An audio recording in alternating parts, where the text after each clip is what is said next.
Hello guys, कैसे हैं आप सब। आई होप कि आप सब बिल्कुल ठीक होंगे एंड सेफ होंगे। तो चलिए हम अपनी स्टोरी को स्टार्ट करते हैं। अब तक हमने देखा था कि वीइंग भी अपनी फैमिली के साथ बीजिंग पहुंच चुका था और वहां से वो चोंगचिंग के लिए निकल चुका था। वांग जी जो चोंगचिंग शहर में एंटर कर चुका था और कार ड्राइव कर रहा था, उसके सामने अचानक से दो कार्स आकर रुक गई थी।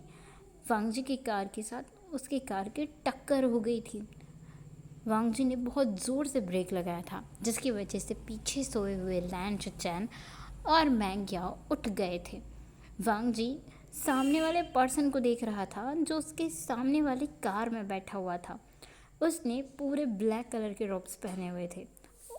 पूरे ब्लैक सूट में वो पर्सन बहुत हैंडसम लग रहा था और वांग जी की नज़रें उससे हट ही नहीं रही थी।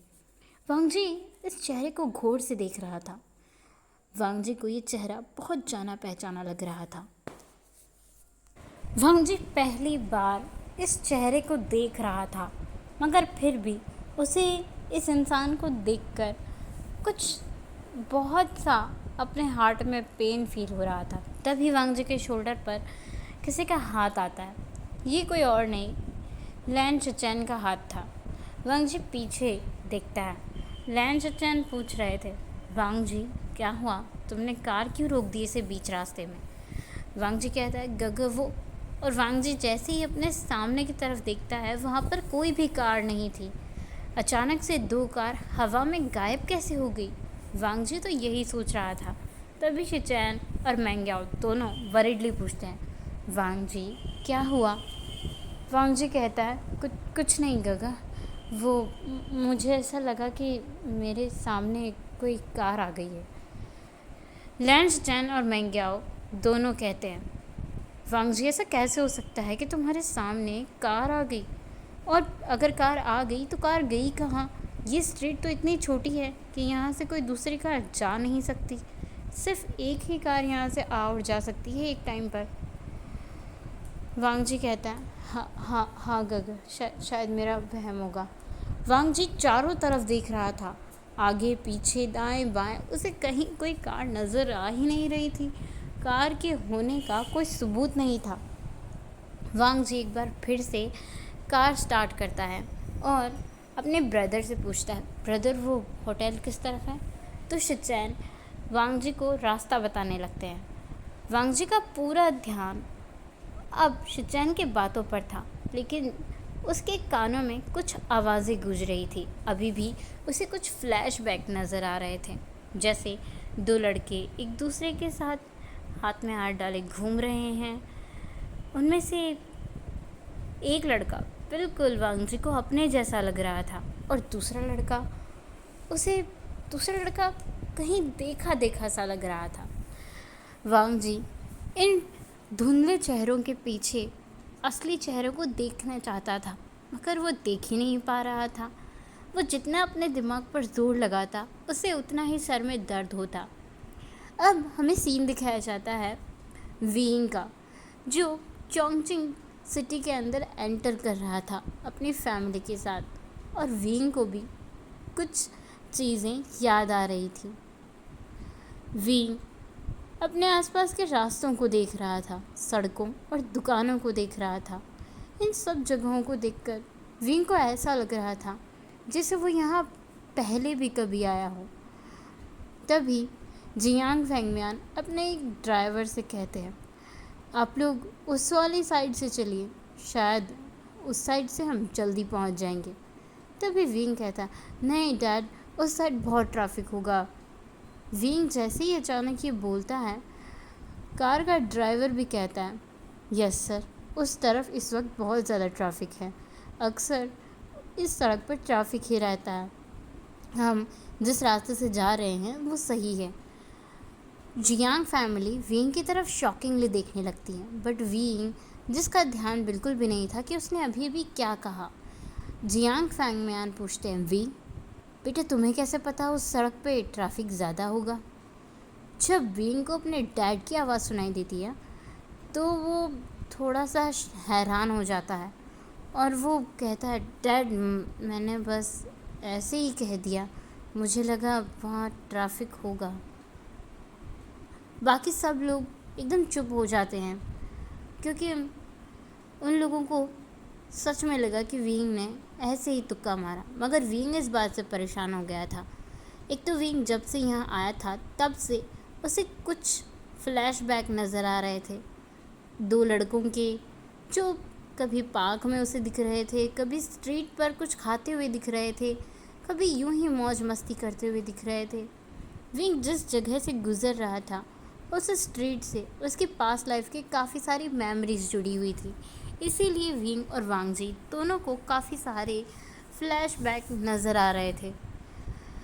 विंग बहुत ज़्यादा अपने सर पर जोर लगा रहा था ताकि वो इन फ्लैशबैक को ब्लर की बजाय एकदम क्लियर देख पाए, मगर विंग क्लियर नहीं देख पा रहा था। विंग जितना भी देख पाता था उतना अपनी ड्राइंग बुक में स्केच कर दिया करता था। विंग बहुत अच्छा स्केच बनाया करता था।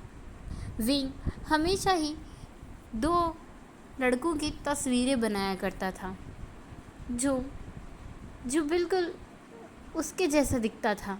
एक इंसान जो उसके जैसा दिखता था और दूसरा इंसान जिसका चेहरा उसे क्लियर कभी नज़र नहीं आता था, बस उसे उसकी आंखें नज़र आती थी या फिर उसकी आवाज़ उसे सुनाई देती थी। विंग हमेशा इतना ही स्केच बना पाता था। विंग बहुत परेशान था, अपने ख़यालों में खोया हुआ था। जब तक विंग अपने ख़यालों से बाहर आता तब तक वो लोग जिन्स की होटल पहुंच चुके थे। जिंगोनशान और जियांग फैमिली सब लोग कार से उतर जाते हैं। जियांग यानली विंग को, आशियान चलो उठो भी, क्या तुम सो गए? विंग जो विंडो की तरफ देख रहा था, उसे जब अपने शिजे की वॉइस सुनाई देती है तो वो कहता है, नहीं नहीं शिजे, मैं सोया नहीं, मैं बस बाहर का नज़ारा देख रहा हूँ। जियांग यानली कहती है, आशियान कार रुक चुकी है, अब उतरोगे या कार में ही बैठे रहोगे? विंग स्माइल देता है बहुत प्यारी सी, और जियांग चंग उसे कार से उतारने में हेल्प करता है। विंग उसकी चेयर पर बैठता है और फिर सब लोग को अपना अपना रूम बता दिया जाता है। जियांग चंग और विंग एक ही रूम में रुके हुए थे। दोनों भाई थे, दोनों मैन थे, तो रूम शेयर कर सकते थे, और विंग को वैसे भी वो लोग अकेला नहीं छोड़ सकते थे बाहर। इधर लैंच चैन, मैंग्याओ दोनों एक रूम में ठहरे हुए थे और वांगजी को एक अलग रूम दे दिया गया था। सब लोग रेस्ट कर रहे थे। पार्टी शाम को शुरू होने वाली थी, अभी भी काफ़ी गेस्ट आने बाकी थे। तभी हमें सीन शिफ्ट करके वांगजी का दिखाया जाता है। वांगजी अपने रूम में शावर लेकर बाहर निकला था। उसका फ़ोन रिंग कर रहा था। वो अपना फ़ोन पिक करता है, जो कि उसके ब्रदर लैंच चैन का था। वांगजी कॉल पिक करता है और कहता है, क्या हुआ गगा? तो लैंच चैन कहते हैं, वांगजी तुम्हें पता है ना, आज हमारे ग्रैंडफादर आने वाले हैं। तुम आज ग्रैंडफादर से ज़रूर मिलना चाहोगे। तुम्हें ग्रैंडफादर से मिलना ही है। मेरे एंगेजमेंट के टाइम भी तुम यहाँ नहीं थे और ग्रैंडफादर से नहीं मिल पाए थे। ग्रैंडफादर तुमसे मिलने के लिए स्पेशली वापस आ रहे हैं यूएसए से। वांगजी कहता है, ठीक है गगा, मैं मिल लूँगा इस बार ग्रैंडफादर से। वैसे भी मैंने भी काफ़ी टाइम से ग्रैंडफादर को नहीं देखा है, तो मैं भी उन्हें देखना चाहता हूँ। वैसे ग्रैंडफादर मुझे देखकर फिर से गुस्सा ना हो जाए कहीं। बचपन में तो वो मुझे बहुत डांटा करते थे। लैन वांगजी मुंह बनाता है और लैंच चैन कहते हैं, नहीं, वो अब तुम्हें नहीं डांटेंगे। वैसे भी तुम इतने टाइम बाद फिर से बीजिंग आए हो, कोरिया से स्टडी कंप्लीट करने के बाद वो तुमसे मिले ही नहीं हैं। वांगजी चेयर पर बैठते हुए कहता है, ठीक है गगा, मैं मिल लूँगा। अब मैं रेस्ट कर लूँ थोड़ी देर। लैंच चैन अपना कॉल कट कर देते हैं और वांगजी रेस्ट करने लगता है। यहाँ विंग होटल के विंडो से बाहर की तरफ नज़ारा देख रहा था। उसके रूम में एक बहुत बड़ा मिरर लगा हुआ था विंडो की तरफ, जहाँ से उसे पूरे सिटी का व्यू नज़र आता था। जिनका ये होटल 12 मंजिल का बना हुआ था और विंग इस वक्त 6ठे फ्लोर पर था। विंग व्यू को देखकर बहुत खुश हो रहा था। तभी जियांग चंग शावर लेकर बाहर आता है और वो विंग से कहता है, विंग क्या तुम शावर लोगे? विंग कहता है, हाँ क्यों नहीं। फिर जियांग चैंग विंग की हेल्प करता है और विंग शावर लेने चला जाता है। थोड़ी देर बाद वो दोनों भाई रेडी होकर बैठे हुए थे। विंग जियांग चैंग से कहता है, चिंगग, मुझे बाहर जाना है, क्या आप मुझे बाहर ले चलोगे? मैं रूम में बोर हो रहा हूँ। तो जियांग चैंग अपनी बुक को टेबल पर रखते हुए उठता है और कहता है, हाँ क्यों नहीं, चलो। दोनों भाई बाहर घूमने निकलते हैं। इधर वांगजी भी अपने रूम से बाहर निकला था घूमने के लिए। वांगजी गार्डन की तरफ घूमने को आया था और वो गार्डन से थोड़ी दूर अपने ब्रदर के साथ घूम रहा था। जियांग चैंग विंग को एक जगह पर रोकता है और अपना फ़ोन पिक करता है जो बहुत देर से बज रहा था। ये जियांग चैंग की गर्लफ्रेंड वेंचिंग का कॉल था। जियांग चैंग अपने फ़ोन पिक करने चला जाता है और यहाँ विंग जो गार्डन में अकेला बैठा हुआ था। वांगजी गार्डन में घूमते घूमते उस तरफ आता है जहाँ विंग व्हील चेयर पर बैठा हुआ था। वांगजी अचानक ही उस इंसान को देखकर एक जगह पे स्टिफ हो जाता है। वांगजी को वो इंसान बहुत जाना पहचाना लग रहा था। वांगजी धीरे धीरे उसकी तरफ बढ़ने लगता है। विंग को जब ये फील होता है कि कोई उसकी तरफ बढ़ रहा है तो विंग टर्न होकर दिखता है। विंग वांगजी को दिखता है तो दिखता रह जाता है। उसे अपने इमेजिनेशंस, अपने फ्लैशबैक्स और अपने ड्रीम्स याद आने लगते हैं। बिल्कुल ऐसा ही एक लड़का उसके ड्रीम्स में चलकर उसकी तरफ आया करता था बहुत सी बार। विंग अब अपने ड्रीम्स को उस लड़के के साथ कनेक्ट कर रहा था।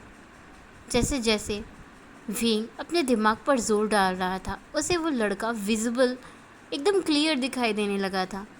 वो वांगजी ही था जो विंग को अपने सामने दिखाई दे रहा था। विंग उसे देखकर शॉक्ड हो गया था। ये चेहरा उसके ड्रीम्स के चेहरों के साथ बहुत मिलता था। अपने ड्रीम में वो जिस लड़के के फेस को देखा करता था, वांगजी का फेस उससे बहुत मिलता जुलता था और वांगजी भी विंग को देखकर ऐसा ही फील कर रहा था जैसे मानो वो विंग को बहुत पहले से जानता हो। वांगजी विंग के पास आकर बैठ जाता है।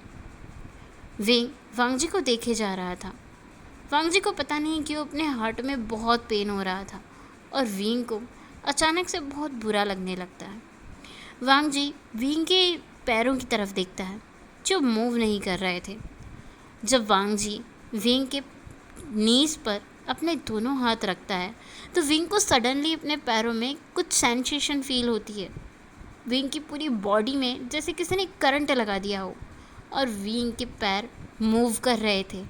विंग के पैरों की फिंगर्स मूवमेंट कर रही थी।